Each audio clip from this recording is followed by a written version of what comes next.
Well, hello, it's Adaire Palmer here, and welcome to my Be Live in 5 show, where I bring to you things around social media. And what I bring to you is people who are using social media, particularly Facebook, for good and not evil.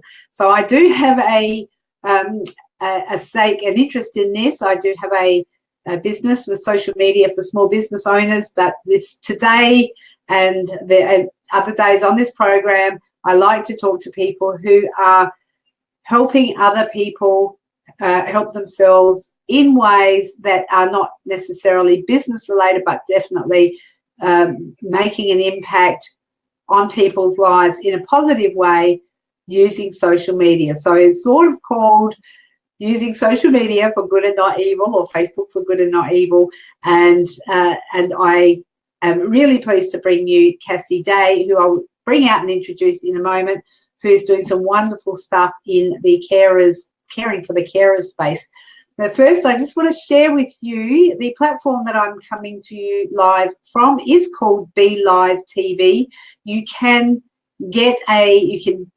broadcast your own shows through Be Live TV, through Facebook, using Be Live TV. I think my words are getting stuck on my tongue today, but that's okay. We'll get going. And you can connect with them through BeLive.tv and their business page, and you can just click on the sign up button. There is a link down below here. So click on the sign up button, and what you'll be able to do then is just sign up for your 14-day free trial and give it a whirl yourself, because it's a pretty nifty platform. You can do several things with it. You can do two-person interviews, you can share your screen, and you can do other things that are just really, really cool to help promote using Facebook as a business tool, and live streaming as one of those particular, I guess, the biggest wrench in your toolkit that is going to get you some really significant and serious leverage in your exposure and your presence on Facebook. So have a look at that. There's also a group that I'm part of the team, the Be Livers group. The link to join that group is down below also. Just look down there somewhere. There's a group link down there. Click on there, join the group, and learn how to use Be Live, and also join a community of other people who are doing the same thing and supporting each other with their broadcasting efforts. So if you are not sure about how to go about it, there is a Udemy course, and I don't have the link at the moment, but I'll find the link. It's run by Tina Shang and Stephen Healy, who are co-founders of this page and Be Live in 5, what we're doing here. And they have put together a Udemy course, which is free to access, and you get a mentor with that as well. 15-minute mentoring once you've been through the course that will help you get up and running really, really quickly using Be Live TV.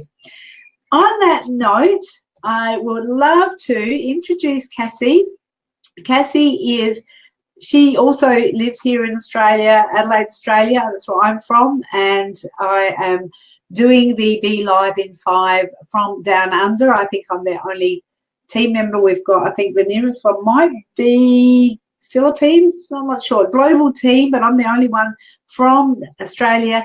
And it's so far I've been actually talking to people from my own local area who have been using Facebook for wonderful, wonderful things to connect community and to help and serve others.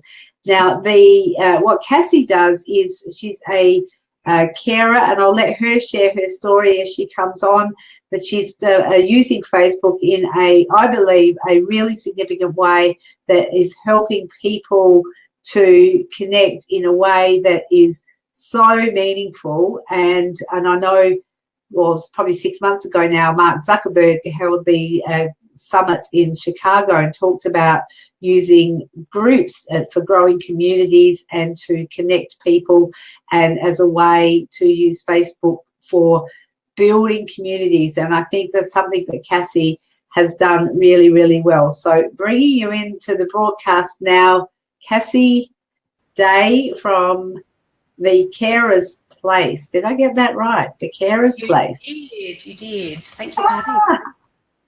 You're welcome. And there's a link. I've popped a link up above to your business page. If you if people want to check you out, they can check you out on the business page. But we'll go into that a little bit more towards the end. So thank you so much for being here, Cassie. It's awesome that it's been reasonably short notice. I think we had a conversation. What's today? Wednesday. Was it Monday? Or Monday.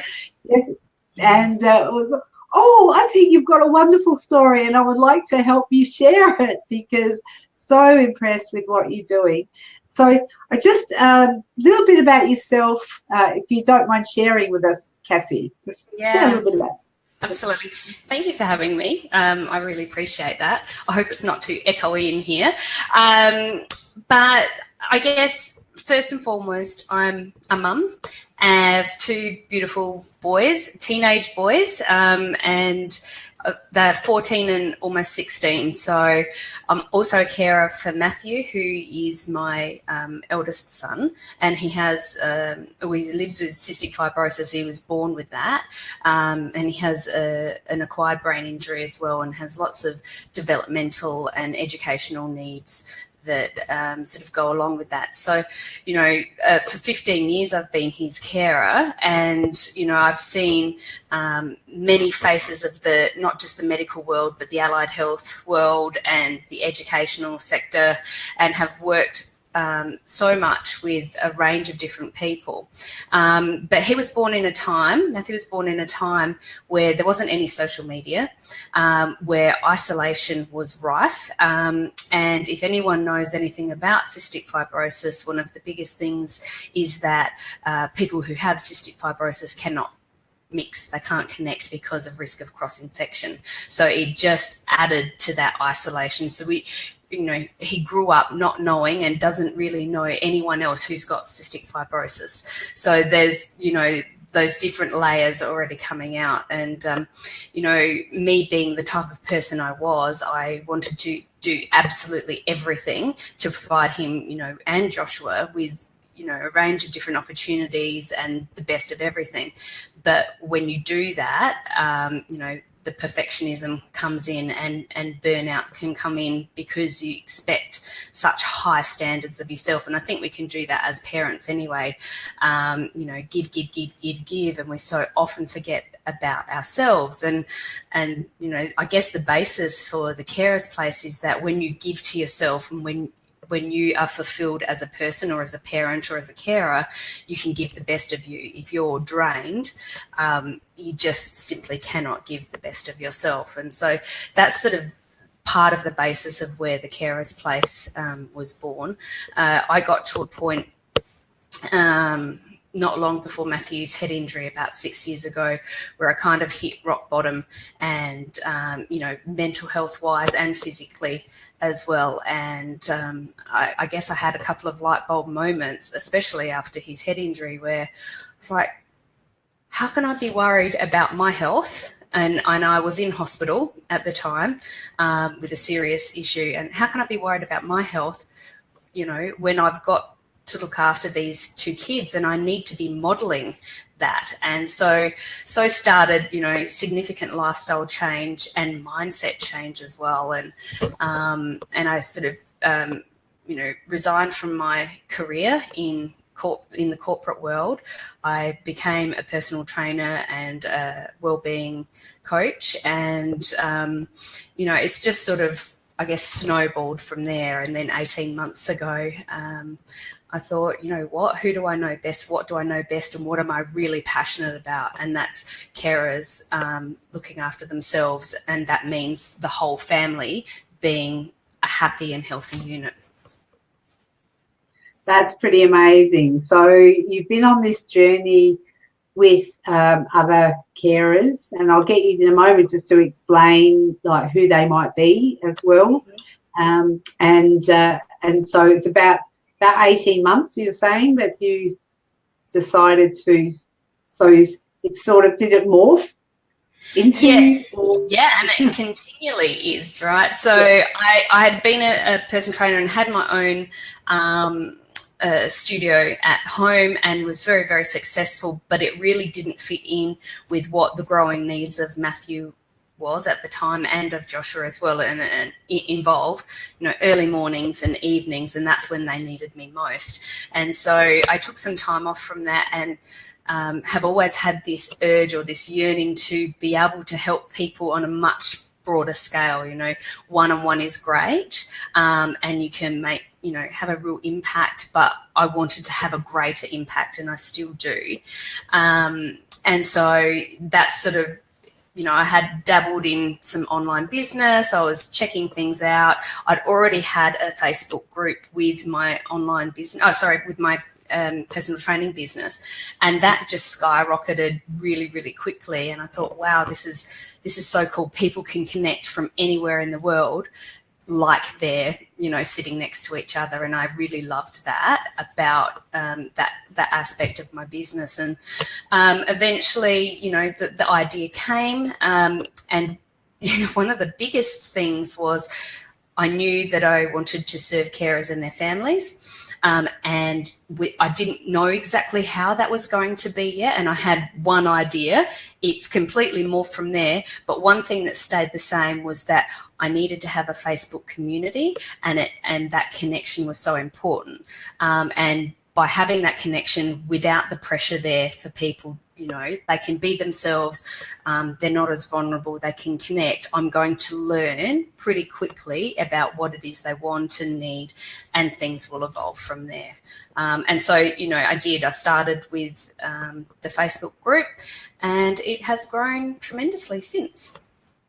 So with the when you decided to start a group, and the group is called The Carers Place as well, is that? No. So it was carers. Keep going. I'll see if I can find them. The group is Parents and Carers Connect. Okay, so while I have a look for the link, are you okay if I pop that in the thing as well? Yeah. Just explain to us who you're aimed, obviously carers, but and what they might look like, how that might look. So many carers possibly wouldn't even identify themselves as carers. So many carers are parents who are looking after children or adult children who have high needs, and that might be chronic illness. It might be a diagnosis of behavioural or learning difficulties, or Asperger's or autism, and also disabilities as well. But in and amongst that, there are kinship carers in there. There are carers who are looking after, their elderly parents or their brother or sister, or foster children. There are many different carers within that group, but predominantly I have parent carers. Sorry. And do you find that the needs differ between, like, if you're caring for an elderly parent or if you're caring for a child, or the basis of what the needs are pretty much the same? Or it depends from what perspective you look at it. Like, at a very base level, we all need to be able to be heard, to have a voice, to have that connection and that support. And what underpins that is, healthy physical health, mental health, and emotional health. So that is standard across the board. And then there are different aspects to each person's life. And there are no two carers who are exactly the same and have the same needs, but those are the things that are really key. So in terms of getting the community together, and is that you used your networks? How did it actually start? Because if nobody knew you were there, how would they know to find you? Yeah. So before I actually started my group, from one way or another, people knew that I was a carer and knew my circumstances. And because of the cystic fibrosis community, some people knew me through that as well. But I hadn't really been connected in that community that well. So there were, I think it was less than 10 friends or people that I knew who were carers that I invited to come on in, and let's just see how it goes. And from there, it grew, and we're just shy of 500 people in there now. Most of the people I don't know, and it was really about getting out there and talking to people, and yeah, it's like a little ripple, isn't it? And it just grows momentum. But it was very much not a businessy push. It was more, authentic, and this is what we are and who we're and what we're about. And it's very much non-judgmental, open heart, open mind, support, and everybody's welcome, and leading with kindness, really. Mm. No, I have a friend who is in the group, and she, I'm sure she won't mind me saying, it's Theone Rosianos, and she's planning a charity ball to raise funds for her husband who's got the that very rare disease AHUS, and she's saying always singing your praises. So which is leading me to the next question, I think, is when you're in the group, and I would imagine that you would spend a fair bit of time in there. Because you have a community, and to build the community, it takes energy, and it does take drive, and it does take inventiveness, and it takes creativity to keep people engaged. And I know people are there for a need and a purpose, and obviously if you're providing what they need or what they and they're having that satisfied, they're going to keep coming back. So what sort of things do you do in the group, and how do you determine what sort of things to do in the group? Great question. And you're right, it's really evolved as to what I do in the group, and it is very much a trial and error kind of thing. And initially, I think I felt like I had to give them all of the information all at once, but in reality, they don't always want all the information, and sometimes they want some light relief as well. And so it kind of changed from very much information with a little bit of inspiration, so inspirational memes or what have you. And certainly over the last 6 months, there's been a lot more humour that I've brought into the group, and just silly little things like a couple of weeks ago, explain your week in a GIF. And there were so many comments, and even though people had tough weeks, they put all of these posts. I can't even. There was over 100, and everyone was. I was laughing, it was unbelievable, and it was a Friday, so it was kind of like a release or a light relief, So that's one of the things I do, and if there's been a lot of heavy. If there's been, a lot of people sort of reaching out and they've had tough times, I will certainly choose my timing, but add some light relief. But one of the things that I always do is, on a Wednesday, we focus very much on gratitude and jump. I call it jump for joy, because of joy out of that movie. Inside Out. Inside Out. I just love her, right? It's happy. Anyway, so, in the darkness and in heavy situations, there's always something that is the light, or we can be grateful for. And so it's just gently, focusing on those sorts of things. So that certainly adds balance.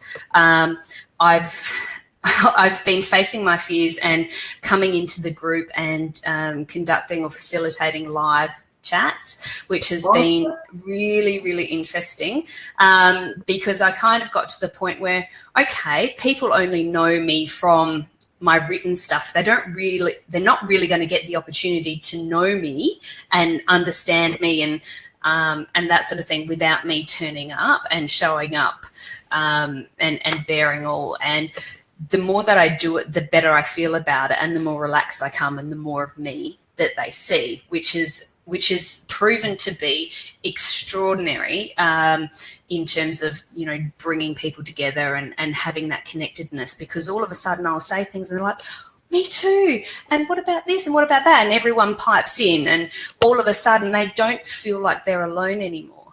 And that's one of the key things that has come up in the group over time, is that, you know, I'm not the only one. I'm not an orphan. I'm not as isolated as perhaps I thought. And, you know, people start to feel like they are part of a community. And I know that some people can sort of say Facebook isn't reality. Well, I'm sorry, this is absolute reality. And for many, many people in that group, through either you know, environmental factors, or the fact that they can't get out of the home because of their caring responsibilities, they cannot connect with anyone else. And, you know, they can't go anywhere. So they're very, very isolated. But the other way that they're isolated is they're not able to really talk to people who get it like they do. And that includes family and friends, and that's nobody's fault. It's just the way it is. And so they've got this safe space where they can share and ask questions. And so I really do, rather than have just general posts scheduled, I very much go with what's happening in the group and the feel of the group. I have sort of a little bit of an idea of the types of themes that I'll follow, but at the moment I did a survey of my audience and of my clients back in May, and so now I'm addressing some of their issues that were common themes once a week as a live in the Facebook group. So awesome. Did you do the survey via a poll in the group?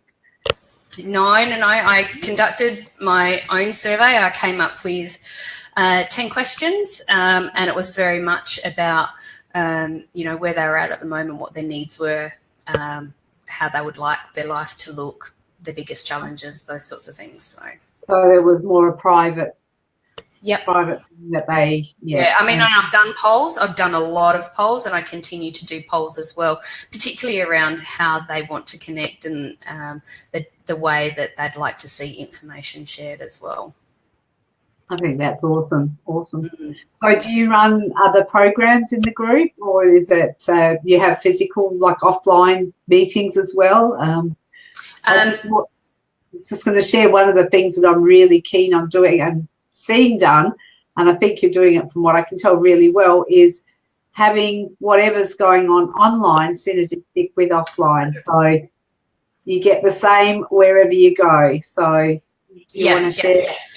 Yeah, absolutely. So, and that's been something that I've been bringing in just very recently. So, you know, whether what I'm blogging about is what I'm talking about in the group, which is what I'm talking about on the Facebook page or Instagram or what have you.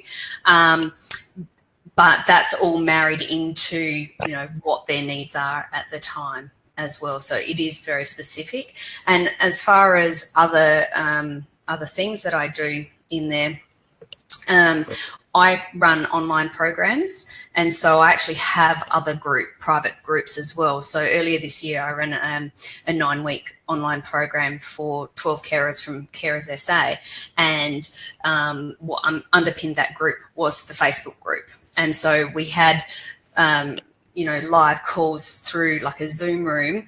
I have a learning platform, but every day there was connection within the Facebook group. So and it was, you know, whether it was reminders or videos or questions or whatever it was.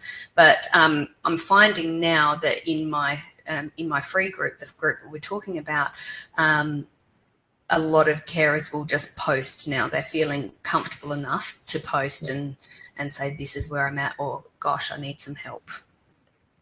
Do people refer other people, or they come across other people and say, hey, you've got to be part of this group? And yeah, they do. And I think, Theone has certainly referred a number of people to the group as well.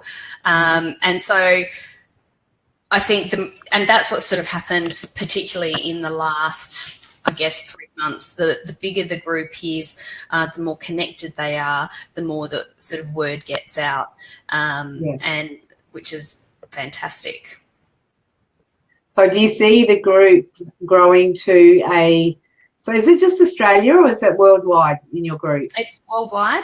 Yeah, and it's Australia, the UK, Canada, New Zealand, and I think I've got some Eastern countries in there as well. I can't remember off the top of my head, but yeah, there's a range of people in there, which is really nice. So, and it's just grown pretty much organically with the referrals, and started with and the first 10. I mean, everybody starts at zero, and I think it's. Yep. I think if you, I was going to ask you what your superpower is, but I think that's been evident through our conversation. Well, I mean, people think, maybe it's connection, but when I'm working with people, or when I'm and facilitating a group or doing some one-on-one coaching and mentoring, my ability to problem solve and see outside of the square and come up with solutions and new strategies for people that are really simple is probably one of my best, aside from being nurturing and caring and connecting and all of those sorts of things. That's really awesome what you're doing. So if you had some advice, one piece of advice that you could give a carer right now that's going to bring some relief to their life, what would you tell them? Just one. Look, let yourself off the hook, because nobody's perfect, and that it's one of the strongest and most courageous things you can do is to reach out and accept help, reach out for and accept help, because it will set you free. That is awesome. 2 bits of advice, but that's totally fine. I like rule breakers. I'm one myself. So that's awesome stuff. So, well, we're down to the last few minutes of the conversation. It has been an absolute delight. I've really enjoyed catching up with you and getting to know a bit more about what you do and who you serve and how you serve people. And I did jump the gun earlier, and because I was going to ask you at the end where people could find you, but I think I've already. Yeah, and I think you've got. Did you put? I think you can find my website either way anyway, so it doesn't really matter. So you have a website as well. That's cool. So you can actually put the website, if you want to. You can pop your website in the comment section as well, and we can circulate that. So you do have the website, which is feeds, or is that like portal for information as well? So yeah, it is. Awesome stuff. Well, Cassie, thank you so very much for joining us. I do appreciate it, and I do look forward to see you online and out and about at network meetings and wherever we may end up, because our paths are bound to cross again and again. And all the best to you, and keep up the great work, because it's fantastic. Thank you so much. I appreciate you having me along. No worries. Okay, bye for now. Bye. So there was Cassie Day from the Carers Place. Also runs a group called, and my computer seized up. It's called. Have a look below. You'll find the link, and that will tell you what it's called, because my computer is, I think I've thrashed it to bits today. It's my second broadcast. You have a broadcast at 2 p.m. and then again at 3 p.m. But and the computer's had enough by then. So look for Cassie if you have a role, if you're a carer or have interest in this. Connect with Cassie and check out her group and her page. She's got some amazing stuff there for you to support you as a carer, because caring for the carers, I believe, is an absolutely critical thing that must help you and enhance your life as well. So well done, Cassie, for setting that up. Valuable service. So and on the final note, just remember that Be Live TV is a great platform to use if you want to do this type of broadcasting. It's great for you if you have a business or if you just have a message that you want to share. to the public if you want to share your screen or if you want to bring other people on and have a chat. Be Live TV is the best platform that I know of that's out there, and one of the definitely the most affordable, that helps you share your story with the world. We'll see you next week. Be Live in 5. It's Adaire Palmer, and have a great week, people. Bye for now.